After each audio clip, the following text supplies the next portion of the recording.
All right, good to have everybody back and get to work. This is a really big game for us, big matchup. To have Oklahoma coming in here, who's playing great defense, has just changed our offensive staff and looks like changed our quarterback. So, and it sounds like getting some receivers healthy. So this is a big challenge for us. Excited to be back in front of our home crowd and get back on track. So. Gonna have a great week of practice. Lane, you kind of touched on it right there, but it's reported that Joe John Finley will be the play caller for Oklahoma on Saturday. Just having that 1 year working with him in 2020, what are you kind of anticipating from him as far as what y'all will be up against? Yeah, I don't think that really matters. That's kind of one of those things. I can understand where you think that would mean a lot. He didn't call plays here. He's got,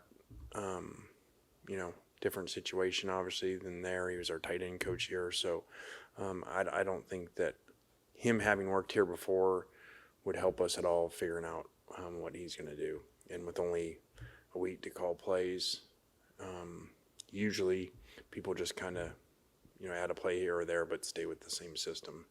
You can't reinvent the system in 6 days.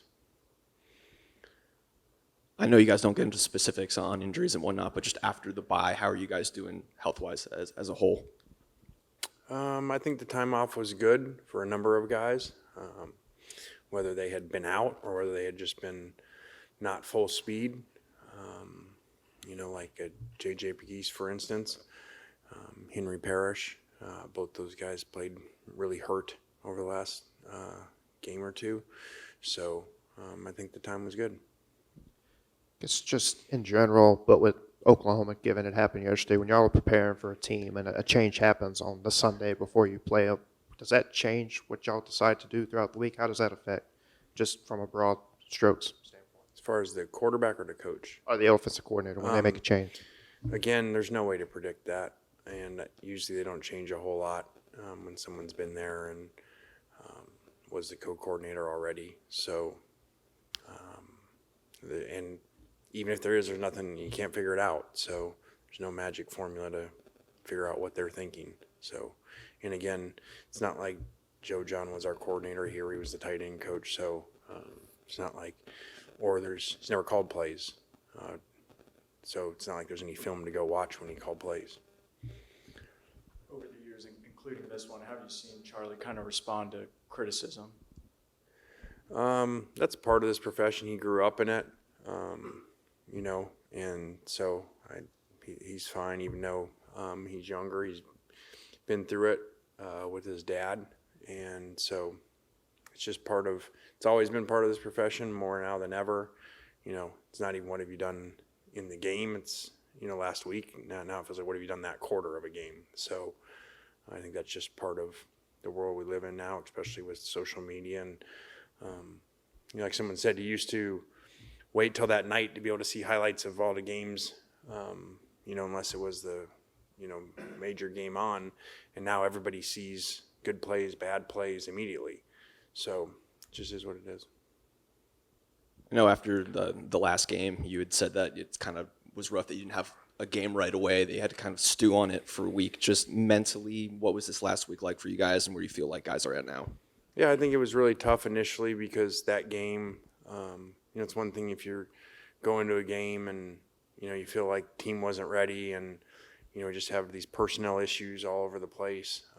There's a game we went in, took the lead, thought guys responded to play well in a historically extremely hard place. I don't even know the percentages, but it's got to be one of, if not the hardest place percentage-wise to win and score points at night.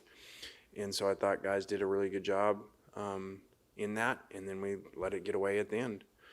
Again, we had ball a couple times, I think 4-point lead, and could put the game away. And they made 2 big 4th down conversions, including a play of a lifetime by the quarterback, or else we would win the game. So that took a while. I do think, just kind of watching stuff this weekend for the first time, everybody's got problems. Doesn't seem like there's any, perfect teams. And I feel like maybe a year ago there were some you probably thought at this time, with undefeated people that seem to, almost have perfect teams. I feel like there's a lot of issues with all teams. So the year before, we played a lot of close games last year here and won them, and now we had two that we were both very similar. Minus 19 fourth downs and, one score games that went the other way, one play games. Coach, Jackson Arnold finished the game for Oklahoma on Saturday. Is that who you think you'll be preparing for? Yeah, I don't know. Both guys have played a lot this season, so we'll be ready for both. You said in the off week you were going to do a lot of self-evaluating and everything. Any great revelations you can share with us from that self-scouting? Not really. I mean, that's kind of competitive disadvantage to, answer that, but I understand the question. But yeah, I mean, we worked on things and maybe movements and even starting spots, but, competitively, we're not going to discuss that here. Obviously, y'all put out that statement Friday before the LSU game of the feigned, fake, whatever injuries, and obviously some games there that happened again over this weekend. Were there conversations y'all have had with the league or a bigger entity because since then and between what happened Saturday? What happened Saturday, referring to like the Alabama Against Tennessee Alabama game? and some other games as well.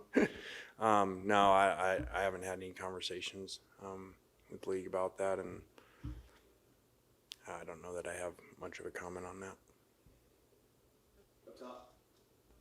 With Oklahoma having two different quarterbacks, and you mentioned earlier they're getting some receivers back, just how much does that affect your defense trying to get ready for possibly having to play some guys that they haven't seen on film yet?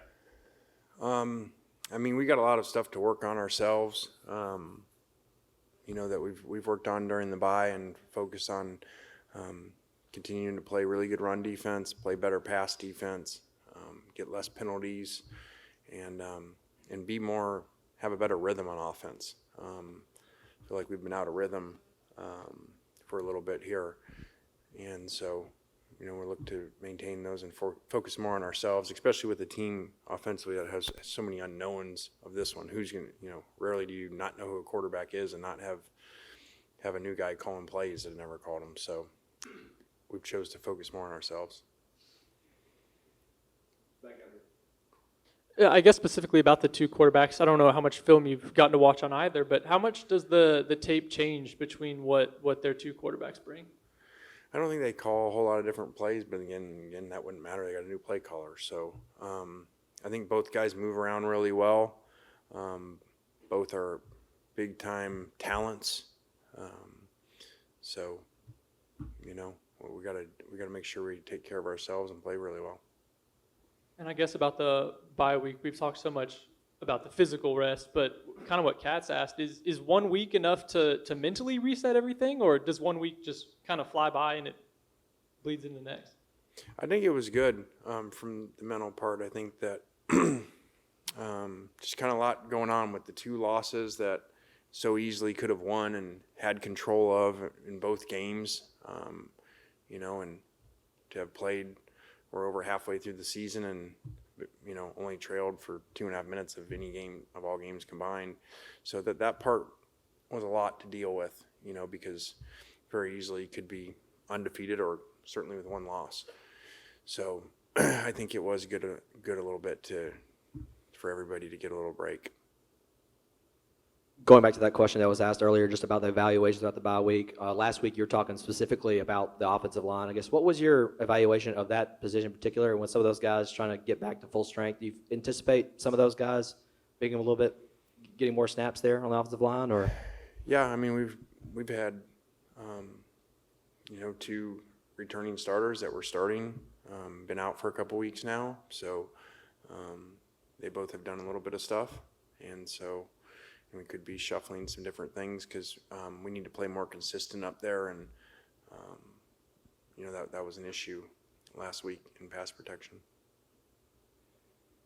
A couple of weeks since a procedure or whatever, do you anticipate Jaden Williams returning this regular season? I definitely anticipate him returning this regular season, yes.